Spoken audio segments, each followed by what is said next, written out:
Welcome to the Golden Trance. In today's episode, we'll be reading two stories that both take a look at the unnatural. Would you be strong enough to resist in the Golden Trance?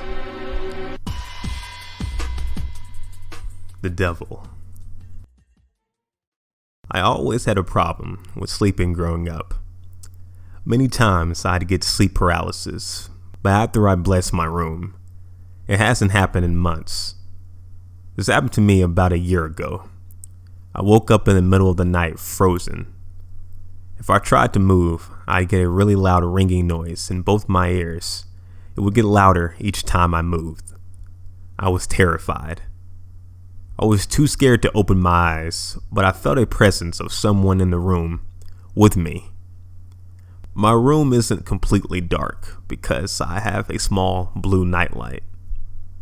I open my eyes, and I see a very tall and dark figure with two horns on each side of his head, just standing there in the corner of my room facing me. I panic and try not to move my body. The ringing gets louder and louder and louder, and I can feel myself crying. I close my eyes, and in my head start saying, "God will protect me. God will protect me." Then I hear a low, evil voice say, "God can't help you anymore." The Old Man in the Well.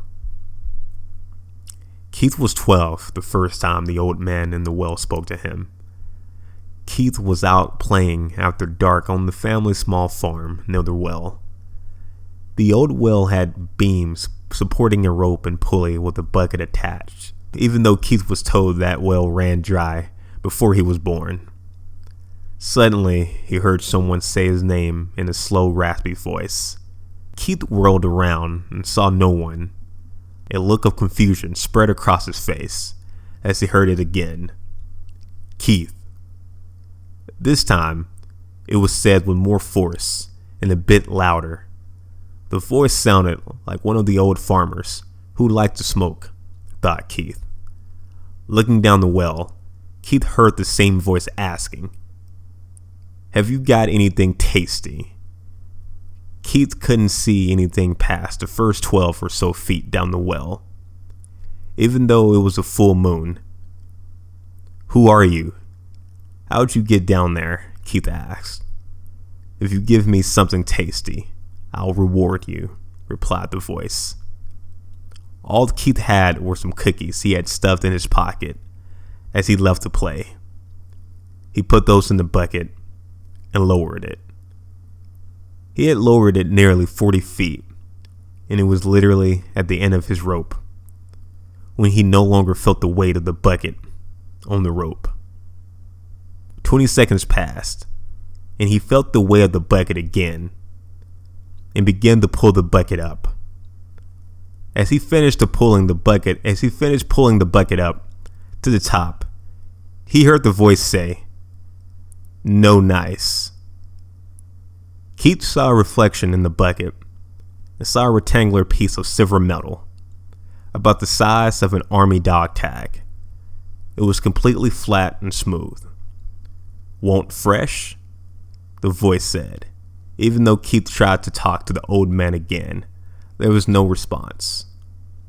Keith made up a story about where he found the metal and took it to his father, who took it into the town and confirmed it was an ounce of pure silver. After that, Keith kept it secret. It took a while to discover that the old man was only there the night of full moons. Keith quickly learned that only live things he put in the well would be rewarded, but only once for each item and once every full moon. So one of each kind of animal was lowered down the well and rewarded. Keith now had a cigar box, mostly full of silver pieces by the time he was 16, but had ran out of different animals to get rewarded for. It was around this time that a local farm hand went missing. It was also the same time that Keith was rewarded with gold pieces for the first time. Once Keith took over the farm, temp workers seemed to vanish every now and then without explanation from the farm. The old man had finally found something tasty enough to always reward. Not questioning why can bring you into a lot of mischief. Same as seeing the world for what it is or trying to hide from it. All cryptic tales in the Golden Trance.